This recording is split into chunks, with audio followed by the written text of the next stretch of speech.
All right, what's up, y'all? It's Marcus Frazier from Teachable Tuesdays. Here to motivate you, encourage you, and inspire you to be a better you. Thank you for joining me today. Greatly appreciate it. We'd like to welcome you to a Teachable Tuesdays Reddit review. This is actually going to be a pretty quick review.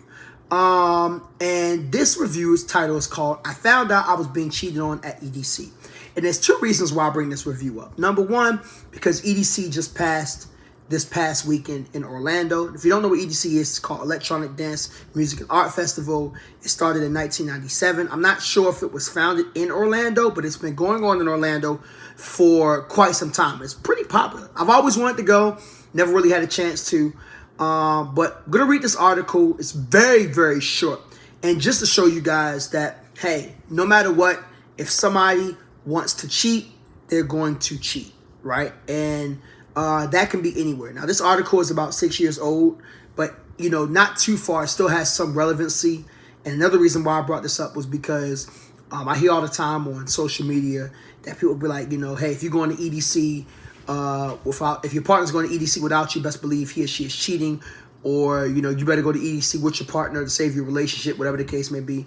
Crazy stuff. I mean, it could happen. It could not happen. But we're going to find out today, right? So, he says, I found out I was being cheated on EDC, smiley face. The smiley face is sarcasm, but hey, oh well.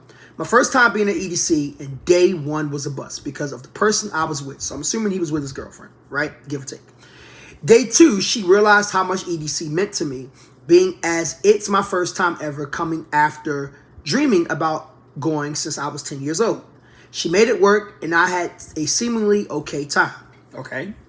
Day three comes along, and I literally already have a bad vibe on the shuttle bus. I go to the porta potty, and when I come out, she uses the porta potty, and I have her phone. And see, she's getting texts from her ex. Ooh, that's not too good. And it was only 10 p.m. when all this happened, so needless to say, I missed the sets. I couldn't bear being there anymore and walked away to the shuttle bus in tears. I guess it really doesn't matter who you come with. I'm very distraught about how my first experience went. Maybe I will try next year. Who knows? My morals are at an all-time low, but I will one day go and meet wonderful people, and I hope the rest of you guys had a great time. So I'm assuming he probably wrote this while he was on the bus or immediately afterwards, somewhere along that time frame. It doesn't really go into detail as to how his ex cheated, but when your ex is receiving text messages from their ex, that can definitely be an alarming situation. So we're gonna go ahead and read some of these comments. I'm gonna just tell you what some people are saying on Reddit, and I'll give some of my thoughts. This one guy, he had a very interesting story. Basically, and bear with me because it's a little bit lengthy, but it brings an interesting point. He says, on the way to escape last year, our first time ever, I found texts from my girlfriend's ex on her phone. That night, we had a little bit too much to drink. I didn't throw up or black out or anything, but we had been fighting so much lately, I didn't think we would ever have a chance. I was also hurt by her text from an ex, who little did I realize she was supporting during a really hard time in his life. It was all platonic, but I told her she needed to cut it off him. She agreed, and later next month, he offed himself. That night, we fell asleep crying after fighting at the festival, missing everyone we wanted to see, then continued to argue on the bus on the way back. I was ready to break up with her after the weekend, but I decided to wait until then because I did have to share a hotel with her. I don't talk to my ex, as I said. She tried to explain to me that he was, feeling some type of way and had recently lost his mother, and I wrongly called BS, assuming he was just trying to use it as an escape to get back with her. I should have had more trust that day. The second day of escape, we didn't do anything crazy. We just rolled out together and had the best night ever. No fighting, all love. It really opened my mind to the fact that I need to show love, understanding, and not be angry. It saved our relationship. We went to EDC this year for the first time and agreed that we weren't going to be fooling around and we would just have a great time. I'm sorry you had this experience. At least you weren't one of those people who fell asleep and didn't get up. And at least you weren't arrested.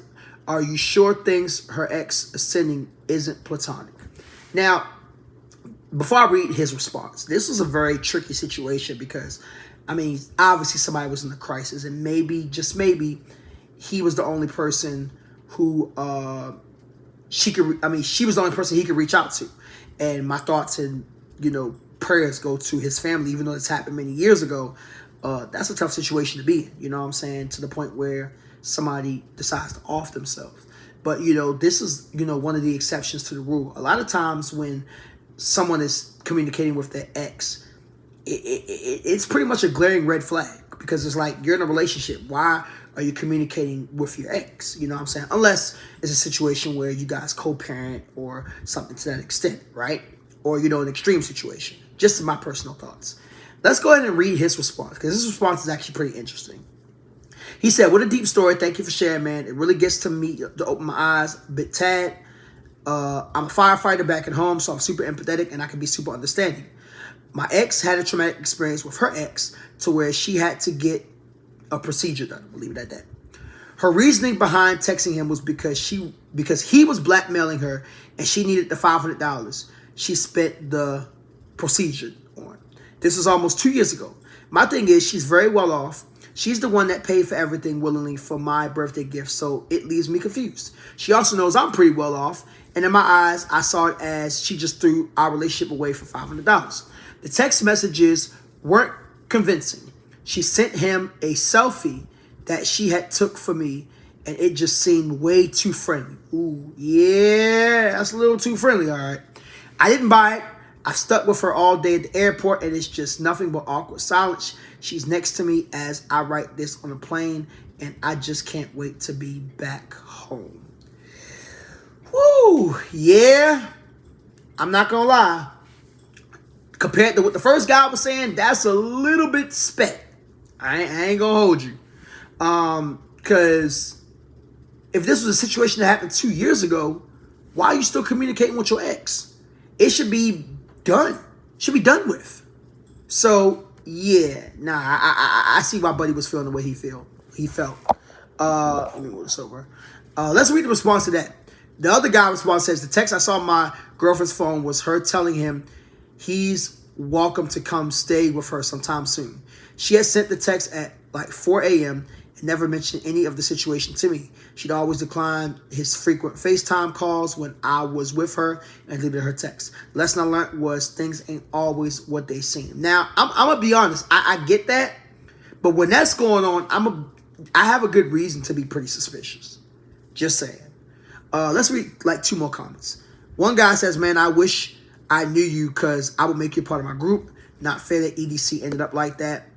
His response is, "I appreciate the good vibes." Last comment says, "Get revenge. You'll feel better. Think of something." Now, this comment I don't really completely agree on. And the only reason I say that is because you should not be getting revenge on an ex doing you wrong. But granted, we don't know what the text messages said. I wish we had a little bit more context. That would help out. But nonetheless, your best way to get revenge, to all my fellas and my ladies too, is self-improvement. Get to the gym, work out, become a better version of you, because a better version of you will attract a better individual compared to the one you were with before. You know what I'm saying? It's not necessarily about making comparisons per se, but it's about making sure that you continue to improve yourself so that way you can have the best opportunity to be with the best person that is the best individual for you overall. So that's it, guys. Not as long of a Teachable Tuesdays today. Wasn't really too many comments. There was like one other long comment, but I didn't want to read too many long comments and kind of bore you out or anything. But hope you guys enjoyed it. I'm going to be dropping a lot more Reddit videos in the future, so make sure you stay on the lookout for it, especially over the next 2 months. And again, this is Marcus Frazier from Teachable Tuesdays, here to motivate you, encourage you, and inspire you to be a better you. Love you guys. Hope you have a great day.